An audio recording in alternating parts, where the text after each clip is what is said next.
Hello दोस्तों, मैं जितेंद्र आपका स्वागत करता हूं आपके अपने YouTube channel study with Sohang academy पर। दोस्तों देखिए, अगर आप किसी भी एग्ज़ाम की तैयारी कर रहे हैं तो आज की वीडियो आपके लिए बहुत ही हेल्पफुल साबित होगी, क्योंकि आज की वीडियो में मैं आपके लिए लेकर आया हूँ 100 जनरल साइंस के नॉन स्टॉप क्वेश्चन। जी हाँ दोस्तों, आज की वीडियो में हम 100 क्वेश्चन कवर करेंगे जो बहुत ही महत्वपूर्ण है, किसी न किसी परीक्षा में पूछे जा चुके हैं। और दोस्तों कुछ क्वेश्चन नए भी हैं जो एग्ज़ाम के पॉइंट ऑफ व्यू से बहुत ही महत्वपूर्ण है। चलिए अब शुरू करते हैं आज की वीडियो। और दोस्तों जल्दी से वीडियो को लाइक कर दीजिए और शेयर कर दीजिए। चलिए आज की वीडियो का पहला प्रश्न देखते हैं। यदि कोई पिंड घूर्णन गति कर रहा है तो क्या निश्चित रूप से उस पर कोई बल घूर्ण लग रहा है? यदि कोई पिंड घूर्णन गति कर रहा है तो क्या निश्चित रूप से उस पर कोई बल आघूर्ण लग रहा है? तो नहीं। अगला प्रश्न है, पेंचकस का हत्था चौड़ा क्यों बनाया जाता है? पेंचकस होता है घरों में जो पेंच कसने के लिए होता है, उसका जो हत्था होता है वो चौड़ा क्यों बनाया जाता है? बल आघूर्ण का मान बढ़ाने के लिए, जिससे अधिक बल लग सके। ठीक है, आगे बढ़िए, अगला प्रश्न देखते हैं। अगला प्रश्न है, किसी वस्तु की साम्यावस्था का क्या तात्पर्य है? किसी वस्तु की साम्यावस्था का क्या तात्पर्य है? वस्तु पर लगने वाले सभी बलों का परिणामी बल शून्य है। ये साम्यावस्था का तात्पर्य है कि कोई भी वस्तु होगी उसका जो साम्यावस्था का तात्पर्य होगा कि वस्तु पर जो लगने वाला सभी बल हैं वो उनका जो परिणामी बल है वो शून्य है। आगे बढ़िए, अगला प्रश्न देखते हैं। किसी नल की टोंटी या गाड़ी की स्टीयरिंग आदि गोल क्यों बनाई जाती है? बल युग्म आरोपित करने के लिए, ताकि कार्य सुगमता से हो सके। ठीक है, बल युग्म आरोपित करने के लिए ताकि कार्य को सुगमता से किया जा सके, इसलिए नल की टोंटी या गाड़ी की स्टीयरिंग आदि गोल बनाई जाती है। आगे बढ़िए, अगला प्रश्न देखिएगा। किसी लिफ्ट में बैठे हुए व्यक्ति को अपना भार कब अधिक मालूम पड़ेगा? किसी लिफ्ट में बैठे हुए व्यक्ति को अपना भार कब अधिक मालूम पड़ेगा? जब लिफ्ट त्वरित गति से ऊपर जा रही हो, यानी कि जब लिफ्ट तेज गति के साथ में ऊपर जाएगी तो जो उसमें व्यक्ति बैठा हुआ है उसको अपना भार अधिक मालूम पड़ेगा। ठीक है, और ये देखिए यूपी पीसीएस में पूछा जा चुका है यह क्वेश्चन। चलिए आगे बढ़ते हैं, अगला प्रश्न देखते हैं। एक वस्तु का पृथ्वी पर द्रव्यमान 100 किलोग्राम है। एक वस्तु का पृथ्वी पर द्रव्यमान 100 किलोग्राम है, यानी कि इसको हम जब जी में कन्वर्ट करते हैं तो ये 10 मीटर प्रति सेकंड स्क्वायर होगा। ठीक है, यदि चंद्रमा पर गुरुत्वीय त्वरण जी का मान होता है त्वरण में, यदि चंद्रमा पर गुरुत्वीय त्वरण 10⁶ मीटर प्रति सेकंड हो तो चंद्रमा पर वस्तु का द्रव्यमान कितना होगा? वस्तु का द्रव्यमान कितना होगा? 100 किलोग्राम, क्योंकि द्रव्यमान नहीं बदलता है। ठीक है, द्रव्यमान नहीं बदलता है, भार बदलता है। ठीक है ना, जब कोई वस्तु पृथ्वी से चंद्रमा पर जाएगी तो वहाँ पर उसका भार में परिवर्तन होगा, द्रव्यमान में कोई परिवर्तन नहीं होगा। ठीक है दोस्तों, चलिए आगे बढ़ते हैं, अगला प्रश्न देखते हैं। अगला प्रश्न इस प्रकार है, जड़त्व का नियम सर्वप्रथम किसने दिया? जड़त्व का नियम सर्वप्रथम गैलीलियो ने दिया, और ये आरआरबी महेंद्र घाट में पूछा जा चुका है क्वेश्चन, आरआरबी महेंद्र घाट परीक्षा में। आगे बढ़िए, अगला प्रश्न देखते हैं। अगला प्रश्न है, साइकिल सवार मोड़ पर झुकता है क्यों? साइकिल सवार मोड़ पर क्यों झुकता है? क्योंकि इससे उसे मोड़ यानी कि वृत्तीय पथ पर गति के लिए आवश्यक अभिकेंद्र बल प्राप्त हो जाता है। या यूँ समझिए कि व्यक्ति जो है वो मोड़ पर इसलिए मुड़ता है कि उसे अभिकेंद्र बल प्राप्त हो जाए।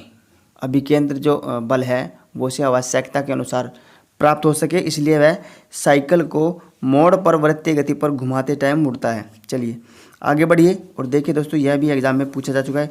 इस तरह से सभी प्रश्न जो हैं वो लगभग 90% प्रश्न ऐसे हैं जो किसी न किसी परीक्षा में पूछे गए हैं और दोस्तों 10% ऐसे क्वेश्चन हैं जो एग्ज़ाम के पॉइंट ऑफ व्यू से न्यू क्वेश्चन है। चलिए आगे बढ़ते हैं, अगला प्रश्न देखते हैं।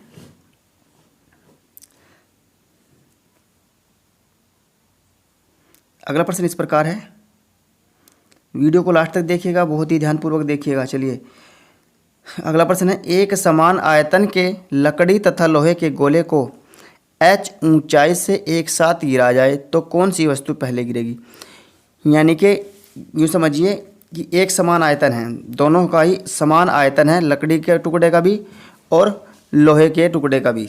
यहाँ पे गोला है तो लकड़ी के गोले का भी और लोहे के गोले का भी जब समान आयतन होगा और उसको समान ऊंचाई से एक साथ गिराया जाएगा तो दोनों ही एक साथ पृथ्वी पर पहुँचेंगी।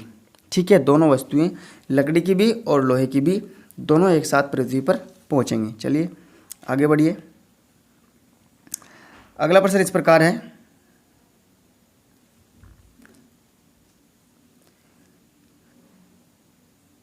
एक सेकंड, जो इसका रीजन दिया गया यहाँ पे, इसका रीजन देख लीजिए ऊपर वाले क्वेश्चन का। परंतु यदि वायु का प्रतिरोध प्रभावकारी न हो, यदि वायु का प्रतिरोध प्रभावकारी न हो तो भारी वस्तु अर्थात लोहे का गोला पृथ्वी पर पहले पहुँचेगा। यदि वायु का प्रतिरोध जो है वो प्रभावकारी होगा तो भारी वस्तु जो होगी अर्थात लोहे का जो गोला होगा वो पृथ्वी पर पहले पहुँचेगा, अगर वायु का जो प्रभाव है वो प्रतिरोध में है। चलिए आगे बढ़िए, अगला प्रश्न देखते हैं, स्वतंत्र रूप से गिरने वाली वस्तुओं में क्या समानता अवश्य होती है। स्वतंत्र रूप से गिरने वाली वस्तुओं में क्या समानता अवश्य होती है। उनका त्वरण समान होता है, उनका त्वरण समान होता है, यानी कि उनका जो जी का मान होता है वो समान होता है। आगे बढ़िए, अगला प्रश्न है, न्यूटन के गति के प्रथम नियम से किस राशि की परिभाषा निकलती है।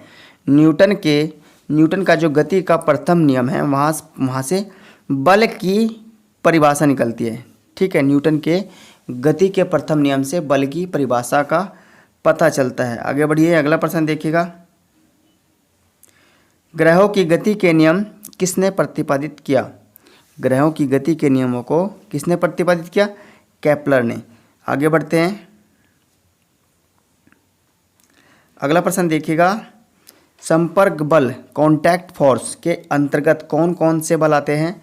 संपर्क बल के अंतर्गत पेशीय बल और घर्षण बल आते हैं। आगे बढ़ते हैं, दंत मंजन की ट्यूब से पेस्ट बाहर निकालने के लिए कौन सा बल लगता है। दंत मंजन से पेस्ट बाहर निकालने के लिए जो दंत मंजन की ट्यूब है उससे जब हम पेस्ट बाहर निकालते हैं तो वहाँ पे पेशीय संपर्क बल लगता है। आगे बढ़िए, गति के नियमों का प्रतिपादन किसने किया था।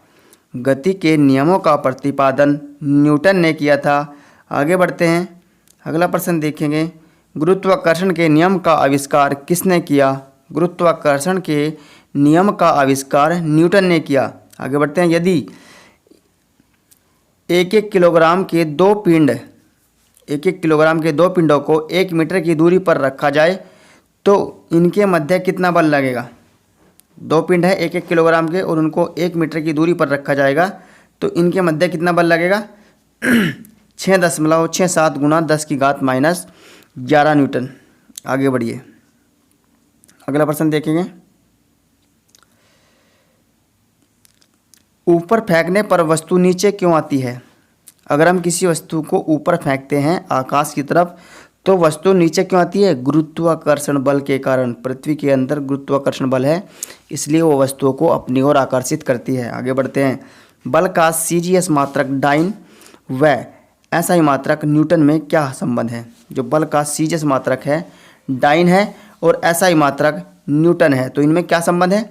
इनमें संबंध है 1 न्यूटन बराबर होगा 105 डाइन।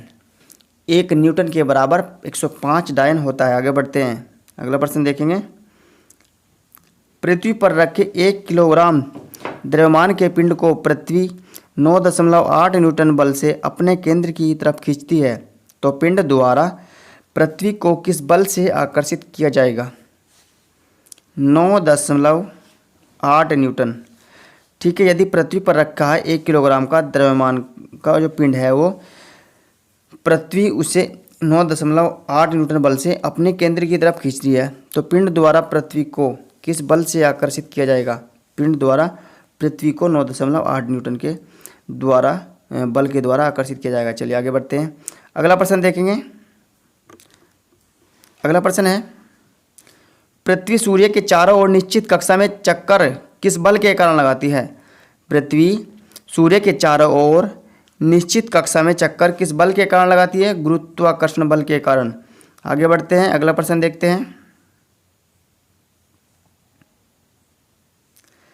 क्या यह संभव है कि पृथ्वी से कोई वस्तु फेंक दी जाए तो वापस पृथ्वी पर न लौटे? यदि हाँ तो कैसे? यह संभव है? अगर हम कोई वस्तु पृथ्वी से ऊपर की ओर, आकाश की ओर फेंकते हैं तो क्या वो पृथ्वी पर नहीं लौटेगी? जी हाँ, नहीं लौटेगी। यदि हम उसे 11.2 मीटर प्रति सेकंड की स्पीड से फेंकते हैं, 11.2 मीटर प्रति सेकंड के वेग से फेंकते हैं, तो वस्तु पृथ्वी पर वापस नहीं आएगी। पृथ्वी की जो गुरुत्वाकर्षण की जो सीमा है, उसकी जो पावर है, उसके परे चली जाएगी। ठीक है, तो वो पृथ्वी के लिए पलायन वेग कहलाता है। जो ये वेग है 11.2 मीटर प्रति सेकंड, ये पृथ्वी का पलायन वेग भी कहा जाता है इसको। ठीक है, यदि इस वेग से हम वस्तु को फेंकते हैं तो पृथ्वी की सीमा से वस्तु बाहर चली जाती है। चलिए अब आगे बढ़ते हैं, अगला प्रश्न देखते हैं। सभी क्वेश्चन बहुत ही महत्वपूर्ण है, इसलिए वीडियो को लास्ट तक देखिएगा। चलिए अगला प्रश्न देखिए, बल आघूर्ण कैसी राशि है? बल आघूर्ण कैसी राशि है? बल आघूर्ण सदिश राशि है। बल आघूर्ण का मात्रक क्या होता है? बल आघूर्ण का मात्रक न्यूटन मीटर होता है। बल आघूर्ण का मात्रक न्यूटन मीटर होता है। अगला प्रश्न देखिए, बल आघूर्ण का लाभ क्या है? बल आघूर्ण का लाभ क्या है? कम बल लगाकर अधिक कार्य कर पाना। बल आघूर्ण का ये लाभ है कि हम कम बल लगाकर अधिक कार्य कर सकते हैं। आगे बढ़िए, अगला प्रश्न है, उत्तोलक किस सिद्धांत पर कार्य करता है? उत्तोलक किस सिद्धांत पर कार्य करता है? बल आघूर्ण के सिद्धांत पर। उत्तोलक बल आघूर्ण के सिद्धांत पर कार्य करता है। अगला प्रश्न देखते हैं, अगला प्रश्न इस प्रकार है, चंद्रमा पर वायुमंडल न होने का क्या कारण है? चंद्रमा पर वायुमंडल नहीं है तो इसका क्या कारण है? इस पर गैस के अणुओं का पलायन वेग उनके वर्ग माध्यम मूल वेग से कम होता है। ठीक है, ऐसे याद रखिए कि इस पर जो चंद्रमा है उसकी सतह पर जो गैस है, गैस के अणुओं का जो पलायन वेग है उनके वर्ग माध्यम मूल वेग से कम होता है, इसलिए वहाँ पर वायुमंडल नहीं पाया जाता। चलिए आगे बढ़ते हैं, अगला प्रश्न देखते हैं।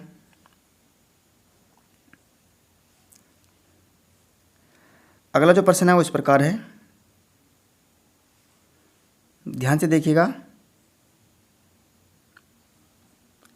सरल मशीन का क्या लाभ है? सरल मशीन का क्या लाभ है? कम बल से अधिक कार्य करने में सक्षम बनाती है सरल मशीन। ठीक है, कम बल लगाकर अधिक कार्य किया जा सकता है। आगे बढ़िए, भार तथा प्रयास का अनुपात क्या कहलाता है? भार तथा प्रयास का अनुपात यांत्रिक लाभ कहलाता है। आगे बढ़ते हैं, अंतरिक्ष यान जो चक्कर लगा रहा है से एक सेब छोटा जाता है तो यह है, एक सेब छोड़ा जाता है। अंतरिक्ष यान जो चक्कर लगा रहा है और उससे एक सेब छोड़ा जाता है तो वह, तो क्या होगा वहाँ पर क्या होगा दोस्तों? अंतरिक्ष यान के साथ साथ ही उसी गति से गतिमान होगा वो सेब। ऐसे समझिए इसको, यदि अंतरिक्ष यान चक्कर लगा रहा है, ठीक है, और उससे वहाँ पे एक हम सेब छोड़ देते हैं, सेब डाल देते हैं वहाँ से, तो वो सेब उस जो अंतरिक्ष यान है उसके साथ साथ ही गति करता रहेगा, जिस गति से वो यान गति कर रहा है। ठीक है, वो नीचे नहीं आएगा क्योंकि वहाँ पर गुरुत्वाकर्षण बल नहीं होता। चलिए आगे बढ़ते हैं, अगला प्रश्न देखते हैं। अगला प्रश्न इस प्रकार है, जब कोई वस्तु ऊपर से स्वतंत्रता पूर्वक गिराई जाती है तो उसके भार में क्या परिवर्तन होता है? जब कोई वस्तु ऊपर से स्वतंत्रता पूर्वक गिराई जाती हो तो उसके भार में क्या परिवर्तन होगा? अपरिवर्तित रहेगा, यदि वायु आदि का प्रतिरोध शून्य मान लिया जाए। ठीक है, यदि वायु नहीं है, वायु की अनुपस्थिति हम मान लेंगे वहाँ पे, तो जो उसका भार है वो अपरिवर्तित रहेगा। चलिए आगे बढ़ते हैं, अगला प्रश्न देखते हैं। सभी प्रश्न किसी न किसी परीक्षा में पूछे गए हैं, आप स्वयं ही इनको देख सकते हैं। देखिए यहाँ पे एसएससी मैट्रिक 2000 में और ये एसएससी सीपीओ में, ठीक है। इस तरह से सभी क्वेश्चन बहुत ही महत्वपूर्ण हो जाते हैं। नेक्स्ट प्रश्न देखते हैं, कारों में बम्पर का क्या कार्य है? कारों में बम्पर का क्या कार्य है? जो बम्पर होता है कारों में, जो सामने की साइड में जो लोहे का देखा होगा आपने, एक जाल सा लगा होता है, उसको बम्पर कहते हैं। तो उसका जो कार्य होता है टक्कर के प्रभाव को झेलकर यात्रियों की सुरक्षा करना। आगे बढ़िए, अगला प्रश्न देखिएगा।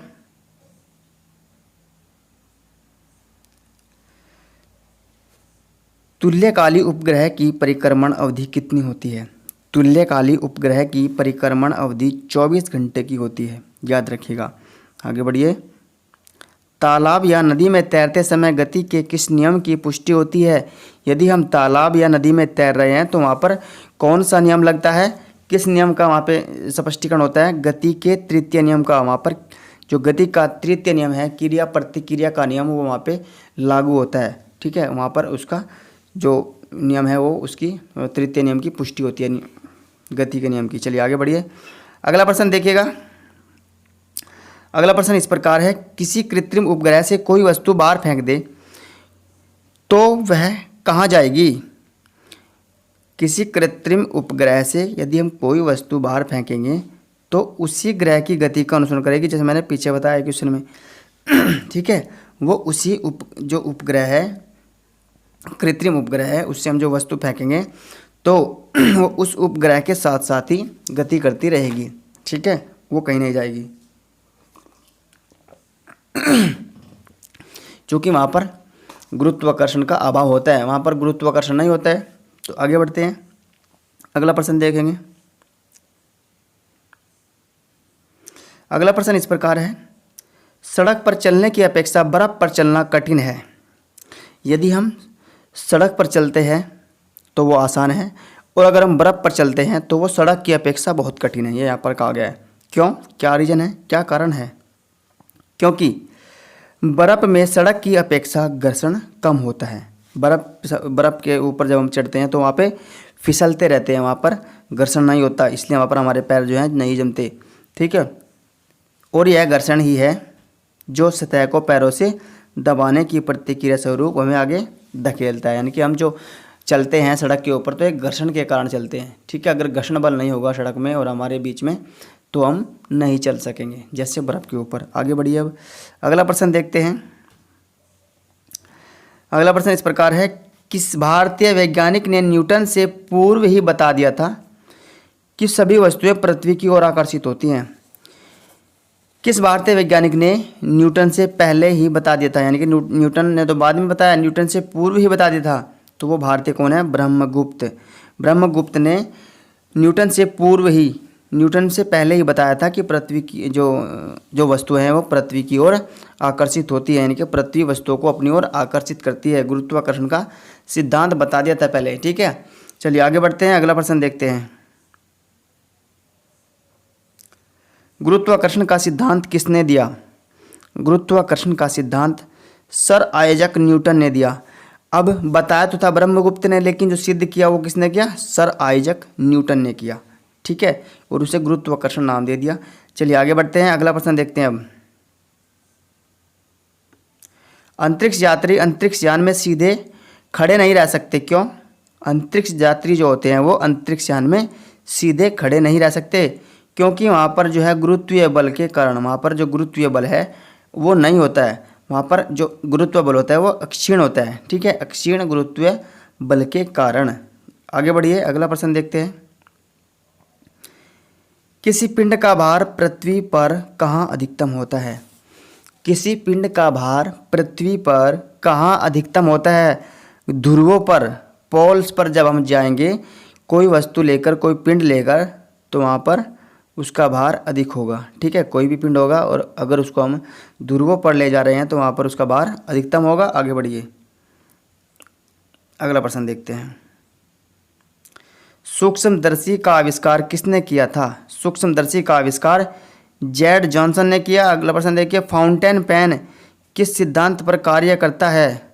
फाउंटेन पेन कैसिकव के सिद्धांत पर कार्य करता है। अगला प्रश्न देखिए, कार्बोरेटर का क्या कार्य है? इंजन में हवा को पेट्रोल वाष्प के साथ तीव्रता से उच्च दाब पर प्रेषित करना। यानी कि जो कार्बोरेटर है वो इंजन में हवा को पेट्रोल के साथ वाष्प के साथ रूप में तीव्रता से उच्च दाब पर प्रेषित करता है, भेजता है।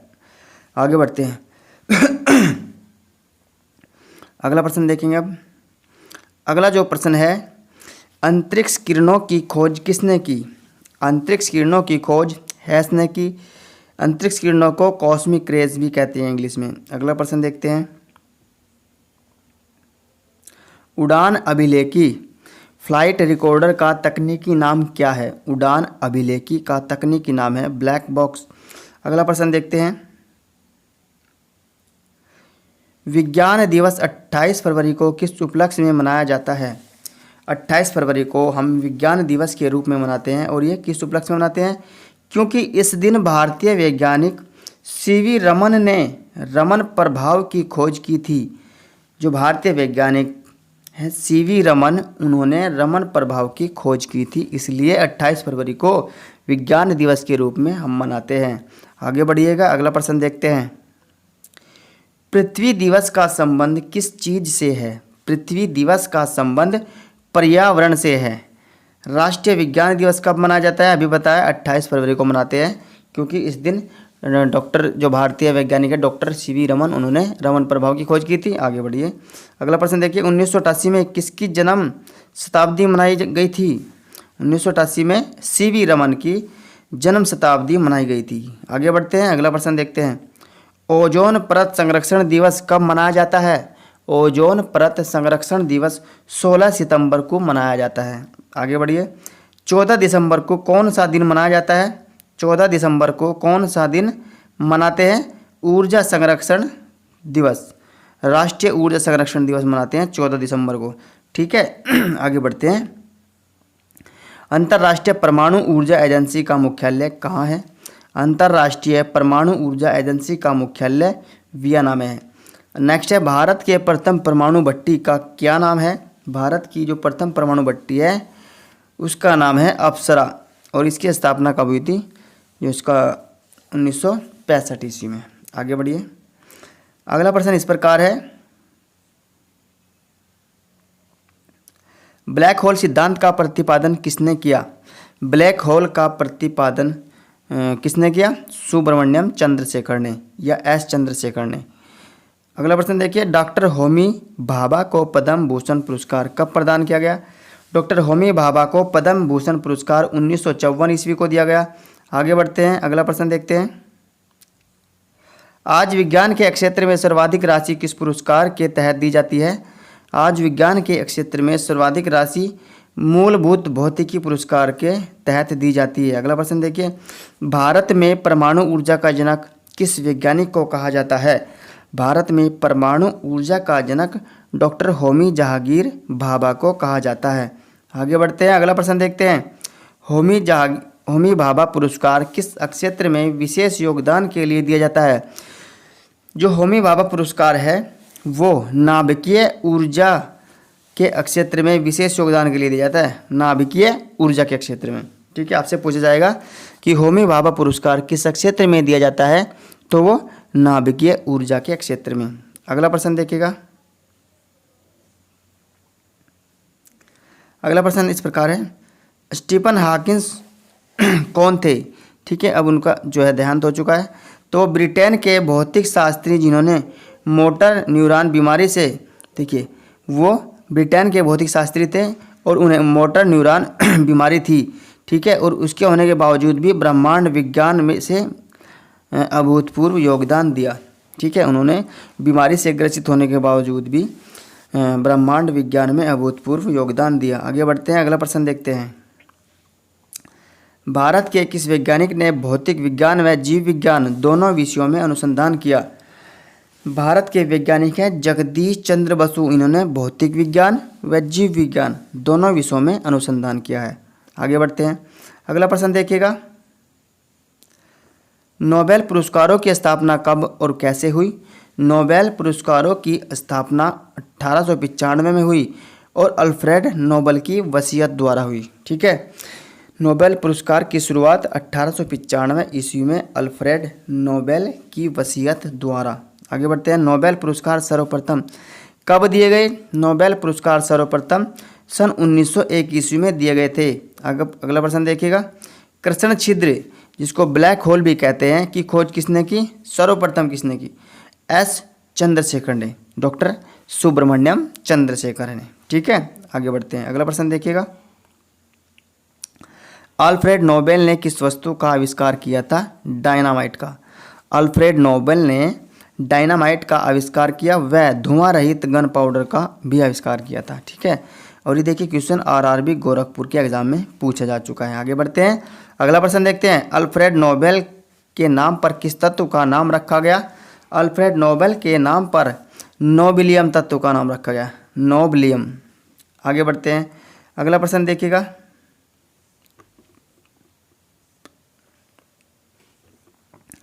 वैज्ञानिक एस चंद्रशेखर को नोबेल पुरस्कार किस कार्य के लिए मिला? नक्षत्र भौतिकी के क्षेत्र में चंद्रशेखर सीमा का पता लगाने के लिए।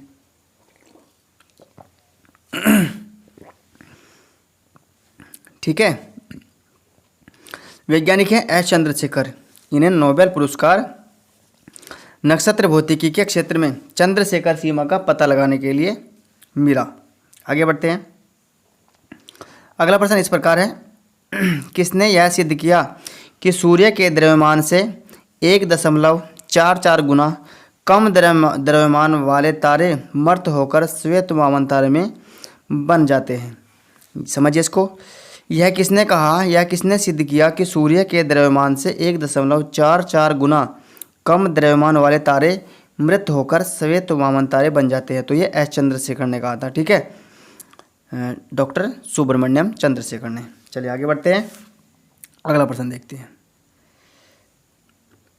प्रकाश वैद्युत प्रभाव के आविष्कारकर्ता कौन है? प्रकाश वैद्युत प्रभाव का आविष्कार हर्ट्ज ने किया है। अगला प्रश्न देखते हैं। सीवी रमन ने किस क्षेत्र में नोबेल पुरस्कार प्राप्त किया? सीवी रमन ने भौतिकी के क्षेत्र में 1930 ईस्वी में नोबेल पुरस्कार प्राप्त किया था, भौतिकी के क्षेत्र में। अगला प्रश्न देखते हैं। वैज्ञानिक अल्बर्ट आइंस्टीन किस लिए प्रसिद्ध हैं? वैज्ञानिक अल्बर्ट आइंस्टीन प्रकाश वैद्युत प्रभाव की व्याख्या करने व सापेक्षता के सिद्धांत के लिए प्रसिद्ध हैं। अल्बर्ट आइंस्टीन ने प्रकाश वैद्युत प्रभाव की व्याख्या और सापेक्षता के सिद्धांत का प्रतिपादन किया था, इसलिए प्रसिद्ध हैं। अगला प्रश्न देखिएगा। समीकरण E बराबर mc स्क्वायर में c किस राशि का प्रतीक है? समीकरण है E बराबर mc स्क्वायर में c का किस राशि का प्रतीक है? प्रकाश की गति का। ठीक है, आगे बढ़िए। अगला प्रश्न देखते हैं। भौतिकी में चतुर्थ आयाम की परिकल्पना किसने प्रस्तुत की थी? भौतिकी में चतुर्थ आयाम की परिकल्पना किसने प्रस्तुत की? अल्बर्ट आइंस्टीन ने। अगला प्रश्न देखिएगा। 21वीं शताब्दी में कौन सी तकनीकी युक्ति लघुकरण में कमाल कर सकती है? नैनो तकनीकी। आगे बढ़ते हैं। सर अल्फ्रेड नोबेल जिसके नाम से नोबेल पुरस्कार दिए जाते हैं मूलतः क्या थे? ये थे एक वैज्ञानिक, स्वीडिश वैज्ञानिक थे, स्वीडिश वैज्ञानिक, इंजीनियर व केमिस्ट थे। ठीक है, अगला प्रश्न देखिए। बीईसी क्या है? ठीक है, बीईसी को देखिए क्या है, थोड़ा ऊपर का करता हूँ इसको। देखिए यहाँ पे पदार्थ की पांचवी अवस्था है बीईसी, जिसे बॉस आइंस्टीन कंडेंसेट कहते हैं। इस अवस्था को प्राप्त करने के लिए 2001 में कर्नेल कैटरले व विमेन को नोबेल पुरस्कार प्राप्त हुआ है। जो बीईसी है वो पदार्थ की पांचवी अवस्था है। ठीक है, और इसे बॉस आइंस्टीन कंडेंसेट कहते हैं, कंडेंसेट कहते हैं। इस अवस्था को प्राप्त करने के लिए 2001 में कर्नेल कैटरले व विमेन को नोबेल पुरस्कार प्राप्त हुआ है। ठीक है, आगे बढ़िए। अब अगला प्रश्न देखते हैं। गैलीलियो कौन थे? एक खगोलक जिसने दूरदर्शी का आविष्कार किया। गैलीलियो ने दूरदर्शी का आविष्कार किया था, ये खगोलक थे। अगला प्रश्न देखिए। डॉक्टर राजार मन्ना का नाम किस क्षेत्र से जुड़ा है? डॉक्टर राजार मन्ना का नाम नाभिकीय भौतिकी से जुड़ा है। अगला प्रश्न देखेंगे।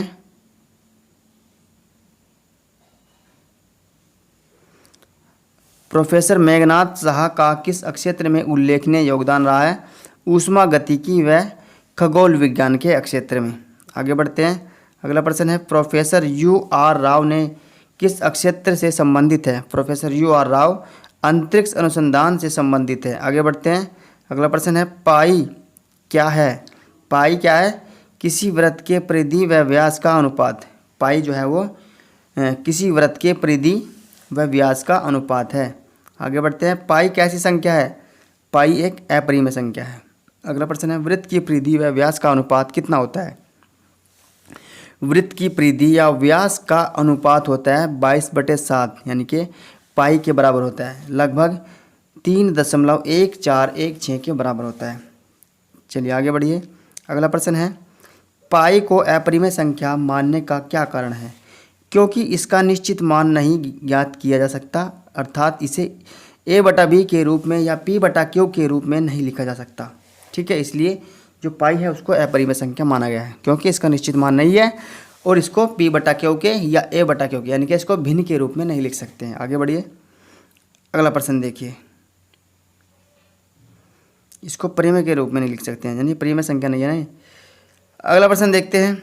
जया सारणी किसने दी? आर्यभट्ट ने। जया सारणी आर्यभट्ट ने दी। जया क्या है? किसी समकोण त्रिभुज में लंब व कर्ण का अनुपात। जया जो है वो साइन है और साइन क्या है? किसी समकोण त्रिभुज में लंब व कर्ण का अनुपात है। अगला प्रश्न देखिएगा। शून्य का आविष्कार किसने किया? भास्कराचार्य ने। शून्य का आविष्कार भास्कराचार्य ने किया।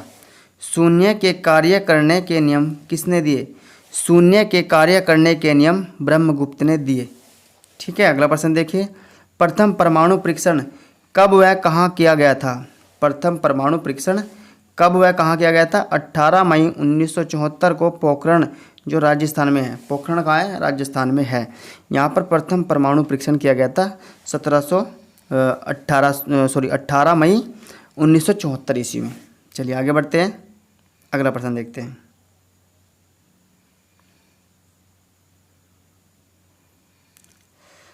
कृषि का प्रारंभ अर्थात कृषि कला की खोज कब हुई? नवपाषाण कालीन मानव द्वारा। अगला प्रश्न देखिए।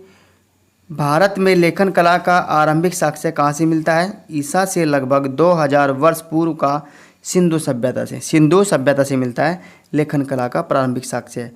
आग की खोज कब हुई? मध्यपाषाण कालीन मानव द्वारा, यानी कि मध्यपाषाण काल में आग की खोज हुई थी। ठीक है, मध्यपाषाण काल में हुई थी, याद रखिएगा। अगला प्रश्न देखिए। वस्त्र निर्माण कला की खोज कब हुई? यह नवपाषाण काल में हुई थी। वस्त्र निर्माण कला की खोज नवपाषाण काल में हुई। अगला प्रश्न देखते हैं। सर्वप्रथम किस धातु की खोज हुई? सर्वप्रथम तांबे की खोज हुई और ये नवपाषाण काल में की गई थी। अगला प्रश्न देखते हैं। आधुनिक रूप से भवन निर्माण कला का विकास खोज कब हुआ? आधुनिक रूप से भवन निर्माण कला का विकास या खोज कब हुई? सिंधु घाटी सभ्यता में। नेक्स्ट है। दाब का नियम किसने प्रतिपादित किया? दाब का नियम पास्कल ने प्रतिपादित किया था। गति के नियम किसने प्रतिपादित किए? गति के नियम न्यूटन ने प्रतिपादित किए। न्यूटन ने गति के 3 नियम दिए हैं। आगे बढ़ते हैं। अगला प्रश्न देखते हैं। गुरुत्वाकर्षण के नियमों का प्रतिपादक कौन है? न्यूटन है। अगला प्रश्न है। न्यूटन ने अपनी किस पुस्तक में गुरुत्वाकर्षण के नियम प्रतिपादित किए? न्यूटन ने अपनी पुस्तक प्रिंसिपिया में। प्रिंसिपिया न्यूटन की पुस्तक है और इसमें गुरुत्वाकर्षण नियम दिए हैं न्यूटन ने। अगला प्रश्न देखिए। अगला प्रश्न है। क्रिस्टन वीवर इनके ब्लैक होल सिद्धांत की खोज किसके द्वारा की गई? ब्लैक होल सिद्धांत की खोज की गई सुब्रमण्यम चंद्रशेखर के द्वारा। आगे बढ़ते हैं। अगला प्रश्न देखते हैं। जड़त्व का नियम किसने दिया? जड़त्व का नियम गैलीलियो ने दिया। गैलीलियो ने जड़त्व के नियम का प्रतिपादन किया था। अगला प्रश्न देखिएगा। अगला प्रश्न है। चाल और वेग किस प्रकार की राशियां हैं? चाल अदिश राशि है और वेग सदिश राशि है। ठीक है, चाल जो है वो अदिश राशि है और वेग सदिश राशि है। अगला प्रश्न है। दूरी विस्थापन चाल वेग व समय में अदिश राशियाँ कौन सी है? दूरी विस्थापन चाल वेग व समय में अदिश राशियाँ कौन सी हैं? दूरी है अदिश राशि, चाल है और समय है। दूरी, चाल और समय अदिश राशि है। वेग, विस्थापन ये दोनों सदिश राशियाँ हैं, वेग और विस्थापन। ठीक है, आगे बढ़ते हैं। ब्रह्मांड में गति व विराम की अवधारणा कैसी है?